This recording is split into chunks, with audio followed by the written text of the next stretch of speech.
Bonjour à tous, ce lundi 9 mars pour Bourse. Bon, c'est dans un environnement un peu spécial hein, que je vous fais cet enregistrement ce matin. Les indices sont en forte baisse, 6-7%.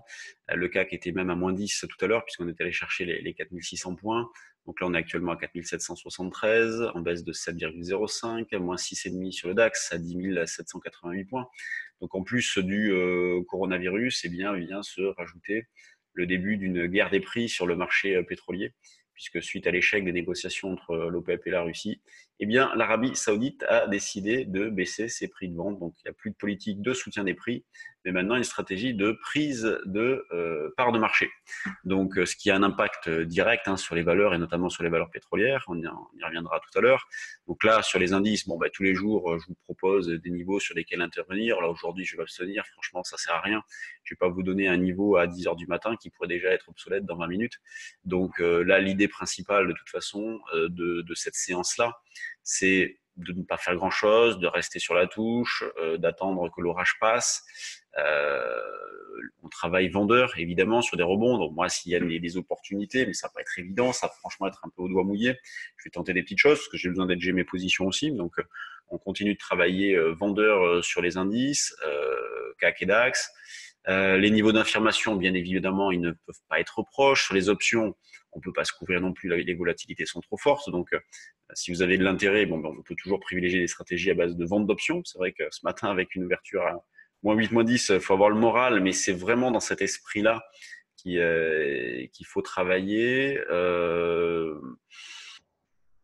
Donc pas grand-chose, vous voyez, à signaler. C'est pour ça que je ne vais pas non plus m'étaler trop sur les indices. C'est baissier, on vend sur des rebonds. Alors nous, on va le piloter au plus près dans notre salle des marchés. Ça nécessite une certaine réactivité. Donc moi, je préfère m'abstenir de vous donner des niveaux de prix. Désolé. Sur l'eurodoll, par contre, là, on est passé haussier semaine dernière. Donc vendredi, avec le franchissement des 1,1250, c'était, ça faisait quasiment 2 ans hein, qu'on était vendeur depuis avril 2018 et la rupture des 1,2150. Donc là, on est passé haussier. Et on cherche donc à acheter sur des replis. Et justement, le fait qu'on ait déclenché le stop reverse à un 12, au-dessus d'un 12,50, avec comme objectif principal la zone des 1,1450, c'est ce qu'on écrivait dans notre commentaire dès la semaine dernière déjà, eh bien, cet objectif-là a été atteint cette nuit. Donc, on a pu déjà faire l'écart, donc prendre notre perte sur la vente et tout de suite derrière faire un bel écart avec donc cet achat stop reverse et cet objectif à 1,1450. Sur les actions, vous allez voir, c'est l'hécatombe. Toutes les valeurs ce matin ne cotaient pas. Tout à l'heure, on avait Technip qui ne cotait pas non plus. Donc là, c'est reparti. Vous voyez, donc Technip, on est à 23% de baisse. Vous voyez, là, si je regarde, si j'élargis, je ne regarde pas que le CAC, CGG, on a 36%, Vallourec, moins 27%. Vous avez les financières aussi, hein, qui étaient vraiment pas bien ces derniers temps. Donc là, ça s'accélère. Soggen en baisse de 13%.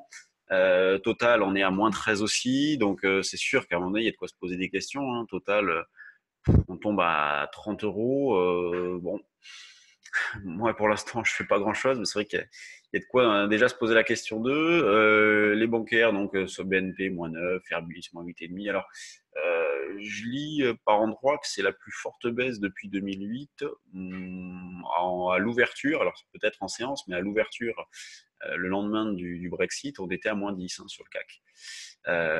LVMH, moins 6. Même pour l'élection de Trump, je crois que c'était pas mal. C'était moins 6, moins 8. Donc, bon, vous voyez, ce sont des séances quand même assez exceptionnelles. Il faut remonter à 2016 pour avoir des amplitudes aussi fortes. Donc, bon, qui dit séance exceptionnelle, dit comportement exceptionnel. On reste sur la touche, on n'est pas pressé. Des opportunités, il y en a eu, il y en aura d'autres. Donc là, il faut surtout être méfiant, garder du cash, éventuellement tenter des petites choses sur la volatilité ou sur certaines actions, mais vraiment dans une optique moyen-long terme. À court terme, les probabilités de réussite ne sont pas suffisamment intéressantes pour qu'on tente des choses, sauf si bon, on est un peu sous la contrainte ou si on a dans l'obligation d'edger un petit peu des positions, mais à des fins de spéculation pure, c'est pas la peine de se prendre la tête. Les gros volumes du jour, bah, vous voyez, Total, LVMH, Airbus, donc les trois plus grosses pondérations. Le CAC, en termes de volume, on est à 1,5 milliard, donc c'est beaucoup, hein, évidemment, c'est 3 à 4 fois ce qui est fait habituellement, mais c'est normal, c'est une séance exceptionnelle. Donc voilà ce qu'il y avait à dire hein, pour aujourd'hui. Je préfère pas vous donner de niveau.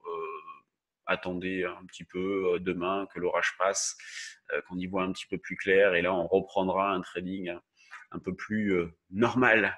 Allez, je vous laisse, bonne séance, soyez prudents et merci de votre fidélité, on se retrouve demain.